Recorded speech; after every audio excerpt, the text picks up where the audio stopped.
Hello everyone, I am Dr. Arpana Agrawal from Shri Neelkanteshwar Government Postgraduate College under MP Higher Education, and I am here to deliver a lecture for MSc previous year students on the topic impact diode and parametric devices from the paper electronic devices.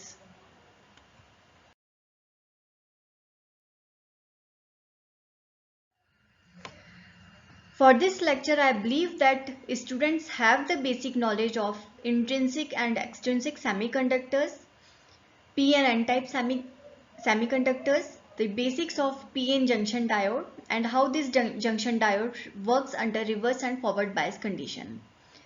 And after completing this lecture, the students will be able to understand the basic difference between a usual PN junction diode and an impact diode. They will be able to understand the construction and working of impact diode, and they will be able to understand the working of parametric devices. So let's get started. Before starting the impact diode, let us briefly discuss about the PN junction diodes. So here we have a silicon atom, and this silicon has 4 valence electrons. So to complete the octet, it needs 4 more electrons. So there are two ways. Number one is if we dope a pentavalent impurity. Pentavalent impurity means which have 5 electrons in their valence shell, or we can dope a trivalent impurities. So when we dope a pentavalent impurity like nitrogen, phosphorus or arsenic, then we are left with one excess electron which is free electron. And because of this excess free electron, this kind of dopant are known as N-type of semiconductors. And in another case, when we dope a trivalent impurity like boron, aluminium or gallium in this silicon, then we are left with one excess hole. And because of this excess hole, this kind of semiconductors are called as p-type semiconductor. And when we deposit a p-type of semiconductor over an n-type of semiconductor or vice versa, then we can form a PN junction diode. So this here you can see a PN junction diode, and this PN junction diode can be connected to the external battery in two ways. Number one is the forward bias and number two is the reverse bias. So in case of forward bias, what we do is this P side of the semiconductor is connected to the positive side of the battery, and this N side of the semiconductor is connected to the negative terminal of the battery.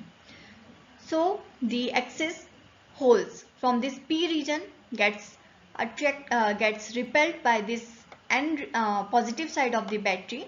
So they will move towards the junction, and in the similar way the electrons, because of the repulsion, they will also move towards the junction, and because of this a recombination takes place across the junction, and because of this recombination the width of the depletion region is quite narrow in case of forward bias.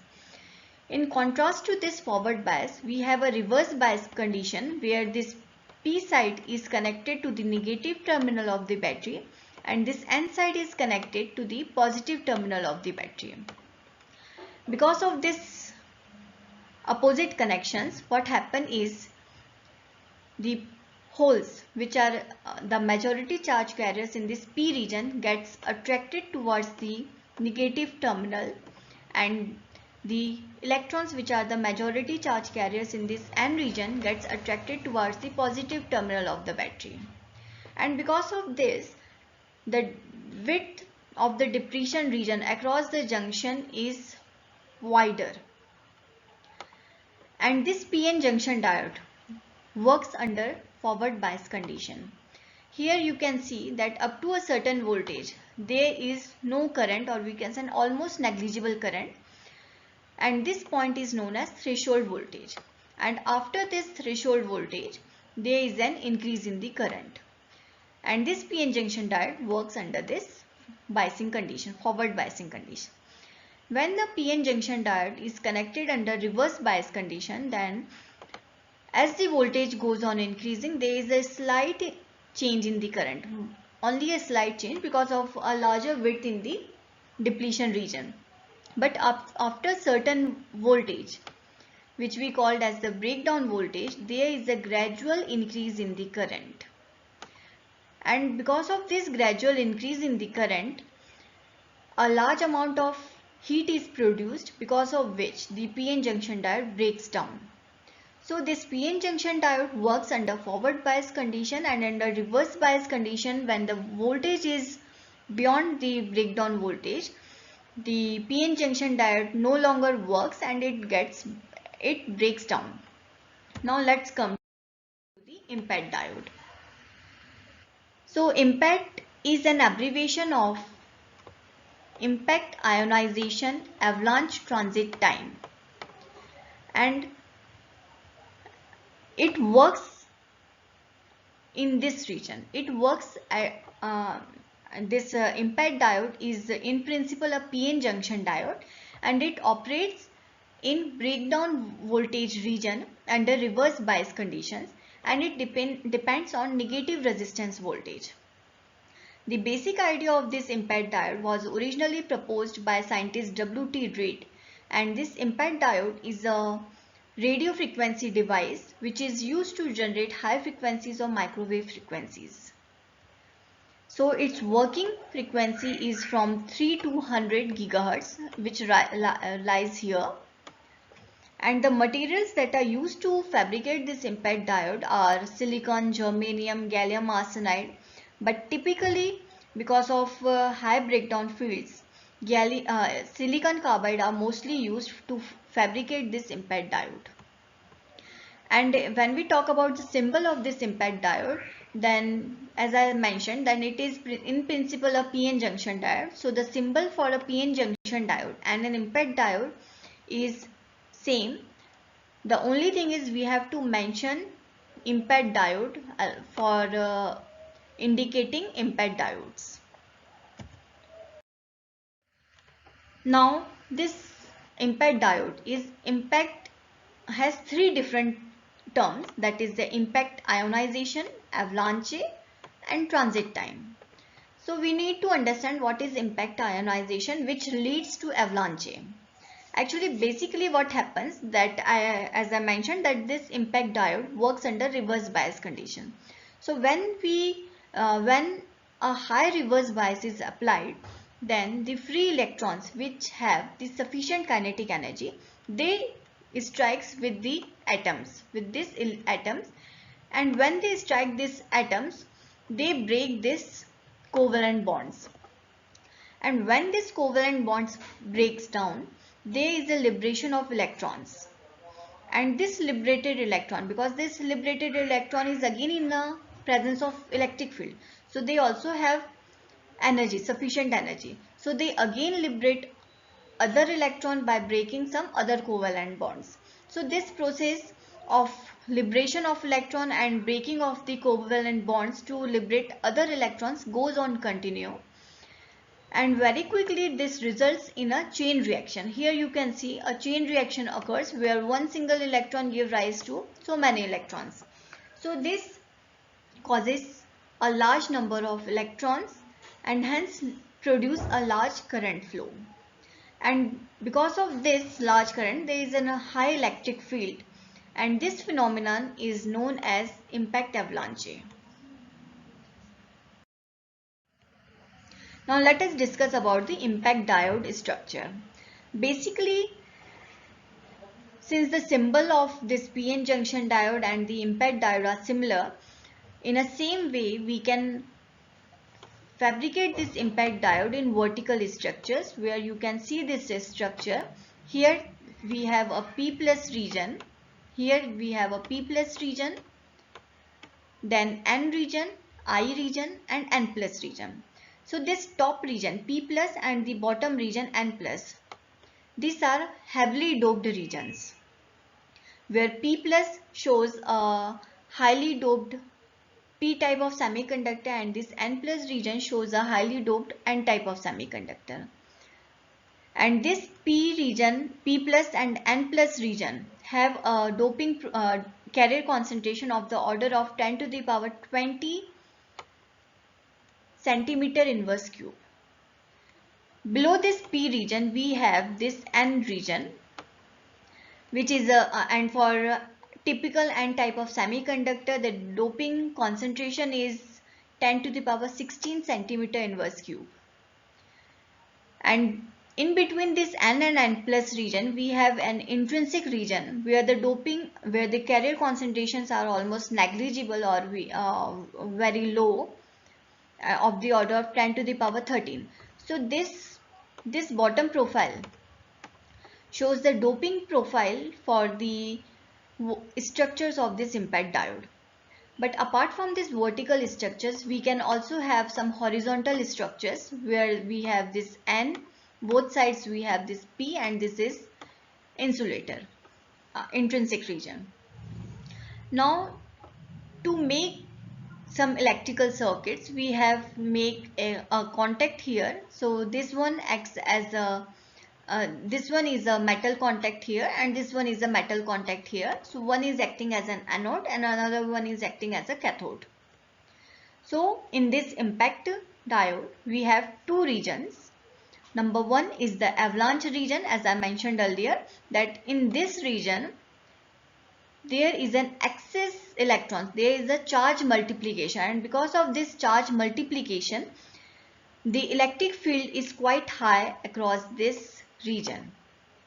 And another region is the drift region. As I mentioned that carriers are being generated here, so these carriers are being drifted from this region towards the anode side. So these two regions are very important to understand the impact diode.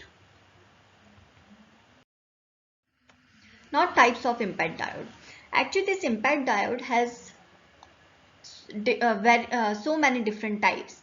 Like here we have a reed diode where the first layer is P plus, then N, then we have intrinsic, and then again a heavily doped N layer.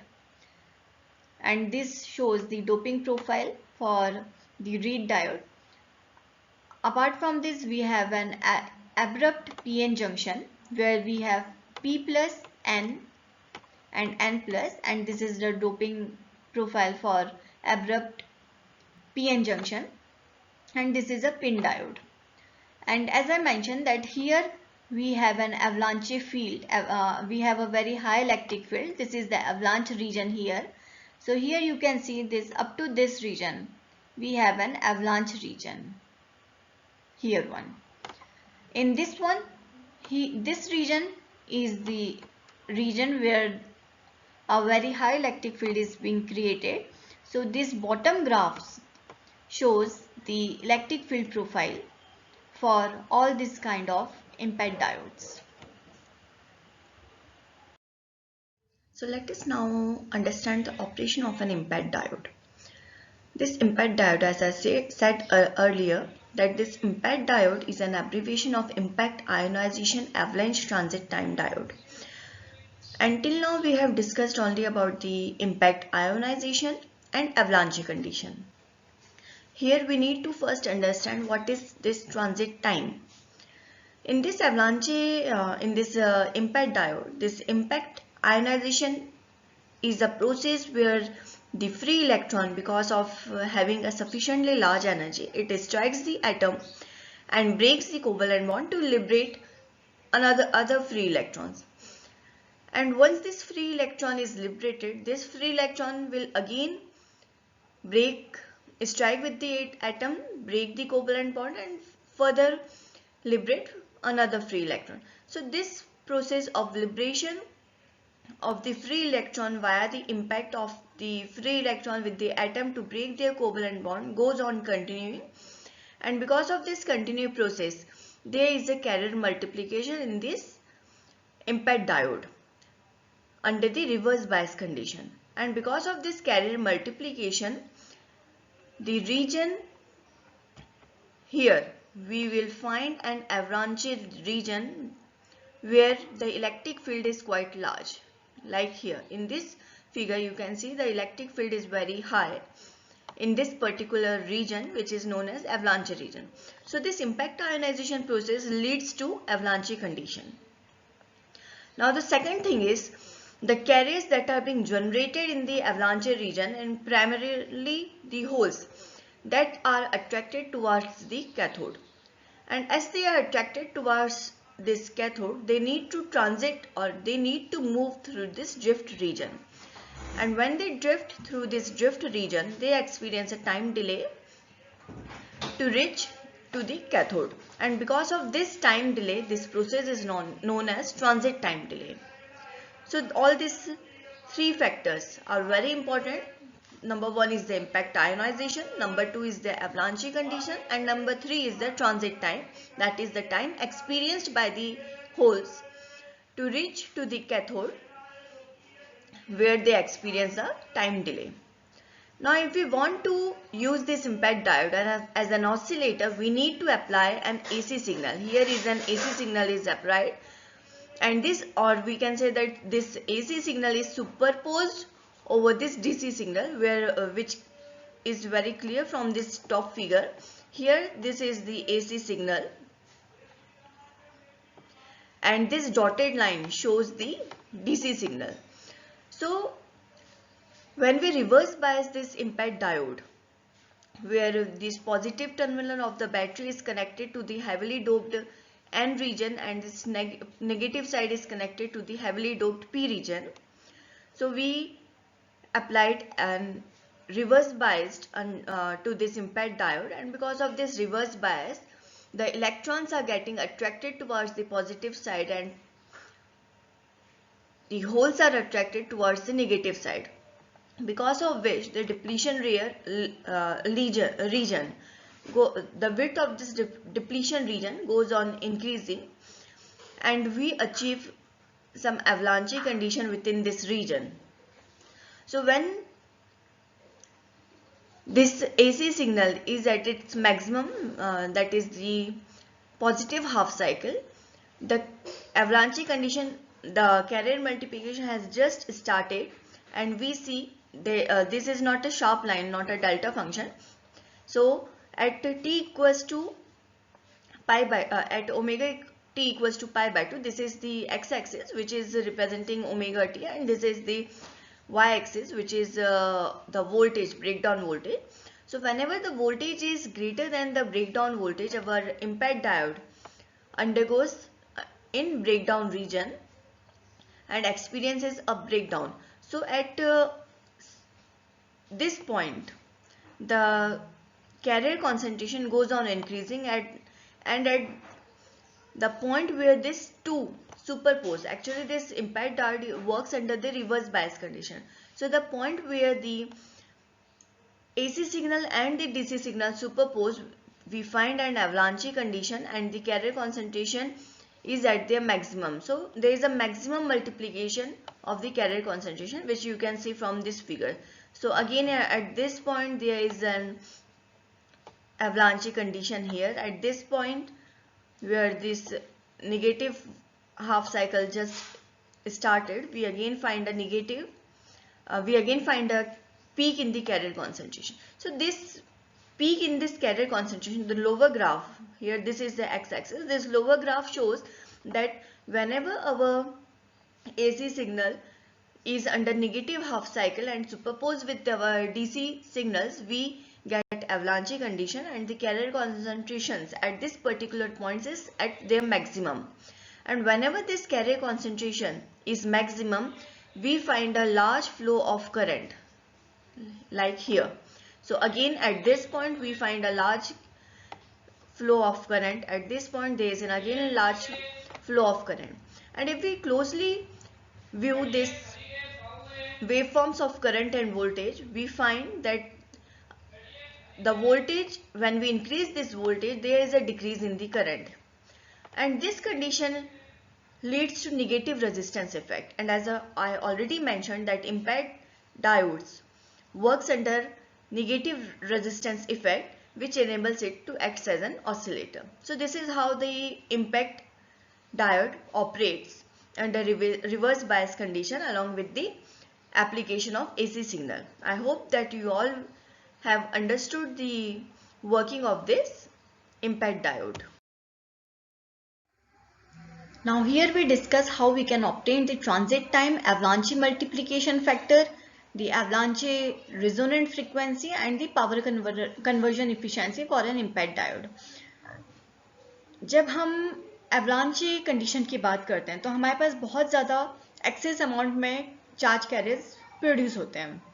अब जो carriers produce हुए हैं तो जो holes हैं वो हमारे cathode की तरफ जाएंगे और जब ये कैथोड की तरफ जाते हैं तो ये एक हमारे ड्रिफ्ट रीजन को क्रॉस करते हुए जाते हैं और जब ये ड्रिफ्ट रीजन को क्रॉस करेंगे तो जो इनका ट्रांजिट टाइम है that transit time will be given by tau equals to L by Vt where this L is the length of the drift region and this Vt is the velocity of the holes, that is the drift velocity of the holes.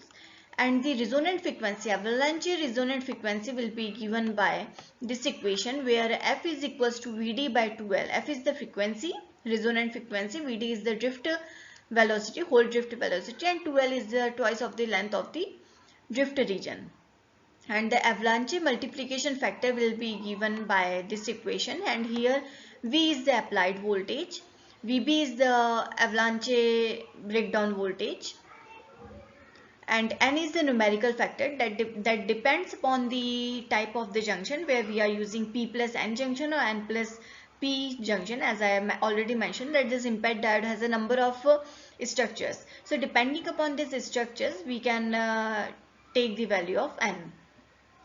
Now for the power conversion efficiency, we all know that the efficiency is defined as the output divided by input. So when we talk about the power conversion efficiency in the case of IMPET diode, it is given by PAC because we are generating microwave signals. So it is PAC upon PDC, where PDC is the product of the maximum operating current and maximum operating voltage. And this PAC is the product of current and voltage and usually represented in terms of watt. As I mentioned that this IMPET diode is a radio frequency semiconducting device which is used to generate microwave signals, microwave frequency signals. So the main advantage of this is that this IMPET diode has a high power handling capacity. But this IMPET diode is working on the principle of avalanche breakdown and the nature of this avalanche breakdown is very noisy. So the signals, the microwave signals that are generated by an IMPET diode have a very high level of phase noise and this is the main disadvantage of this IMPET diode. And if we talk about the applications of this IMPET diode, then since this IMPET diode works at 3 to 100 gigahertz frequency, so they have a wide range of application for microwave oscillators, microwave generators or modulated output oscillators. They can also be used for negative resistance amplifications, alarm networks or low power microwave and FM telecom transmitters. Now let us discuss about parametric devices. So in electronics, this parametric generation occurs in circuits involving nonlinear reactance or time varying reactance. And this time varying reactance can be done via including some active components such as capacitor or inductors in our circuit. These parametric devices are further subdivided into parametric amplification and parametric oscillations. So we have parametric amplifiers and parametric oscillators under this parametric devices. And at present, the solid state varactor diode are the most widely used parametric amplifier. This varactor diode is a device that works under a reverse bias condition, because in a reverse bias condition we have a large depletion region and we can store the electrons. It works as a variable capacitor.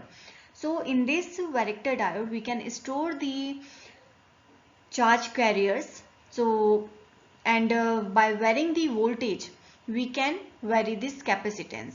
So these varactor diodes are the most widely used parametric widely used in parametric amplifiers. Now let us now understand the circuit diagram of this parametric amplifier and how this parametric amplifier works. Actually, as I mentioned, this parametric amplifier involves, number one is the varactor diode and a combination of inductors and capacitors. So mainly this parametric amplifier consists of three circuits. Number one is the signal circuit, where we have applied an input frequency which we denote it with Fp, and it is connected with an input resistance here. This is Rin, followed by a band pass filter which comprising of an inductor and a capacitor. The other circuit is the pump circuit here where we have applied a pump signal having a frequency Fp. This is connected with a pump resistor. This is denoted by Rp, and again a band pass filter having inductor and capacitor with capacitance and inductance of denoted by Cp and Lp. And this pump circuit is connected with a varactor diode. This is a symbol of varactor diode, which means a variable capacitance, and this capacitance can be varied by varying the applied voltage. So this capacitance is then connected with a resistor. So the main function of this parametric amplifier is to pump this varactor circuit with the help of this pump signal to amplify the input signal in this signal circuit. And to obtain the output of this parametric amplifier, we have connected a load resistance here, and the frequency of the output frequency that we are getting is denoted by F0, and again we have connected a band pass filter here to remove the unwanted noise. So the output frequency that is obtained from this parametric amplifier is finally obtained as a sum and difference of the pump frequency and the signal frequency, and is denoted by this equation. Here this m and n are the integers that are varying from 0 to infinity, and this parametric amplifier can be a up converter or a down converter. Like when we have the output frequency greater than the signal frequency, then we can obtain the parametric up converter, and in the reverse case, when the signal frequency is greater than the output frequency, then the parametric amplifier is working as a parametric down converter, and the gain of this circuit is different for both of this kind of parametric up converter and parametric down converter. Like for a parametric up converter case, the gain will be represented by the ratio of the sum of pump frequency and signal frequency with the signal frequency. So it is simply the output frequency divided by the signal frequency in case of up converter.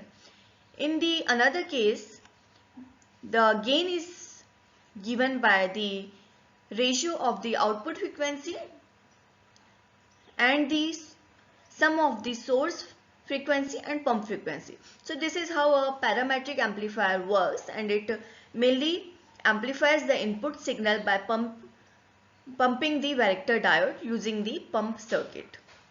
I hope this is now clear to you. Now moving to the next one. For further reading, please refer these two books, Introduction to Semiconductor Materials and Devices by M.S. Tyagi and Semiconductor Devices Physics Technology by SMZ. Now assess yourself. So here we have our question number first. And an impact diode has been provided with the following parameters, with maximum operating current equals to 200 milliampere, the maximum operating voltage equals to 100 volt, the maximum output power PAC equals to 4 watt. Then you have to compute the power conversion efficiency in percentage. And the solution for this question is, since the efficiency is given by PAC by PDC, and this PDC is the product of maximum operating current and maximum operating voltage. So we have these two terms in the denominator, and the P is AC is 4 volt, that is in the numerator, and upon solving this we can get 20%, and this is our power conversion efficiency.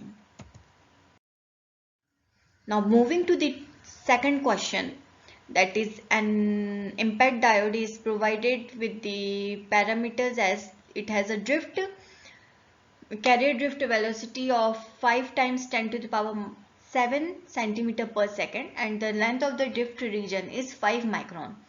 Then compute the resonant frequency in gigahertz. So the solution is, since this resonant frequency f is given by drift velocity divided by twice the drift region length. So upon solving this we can get 50 gigahertz. I hope I hope that you all have benefited from this lecture.